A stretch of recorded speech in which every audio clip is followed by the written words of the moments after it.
আমার প্রিয় দিদি ও বোনেরা, আপনাদের বয়সটা এখন যাই হোক না কেন, আন্ডার 20, আন্ডার 30 বা আন্ডার 40 বা 40+, বয়সটা যাই হোক না কেন, আর আপনার বাড়ির সদস্য সংখ্যা 1 থেকে 20, 25, 30 যাই হয়ে যাক না কেন, একটা কথা বর্তমান সমাজে কান খুলে শুনে রাখুন এবং মাথার মধ্যে একদম বেঁধে নিন, মাথা থেকে বেরোতে দেবেন না।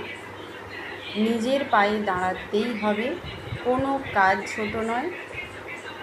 যে কোনোভাবে আর্থিক স্বাবলম্বিতা আনতেই হবে নিজের হাতে। হ্যাঁ, অবশ্য যদি আত্মসম্মানটা আপনার কাছে অতি প্রিয় হয়, না হলে আপনি যতই যাই করুন না কেন হারিয়ে ফেলতে হবে, আত্মসম্মান ফিরে পাবেন না কখনোই।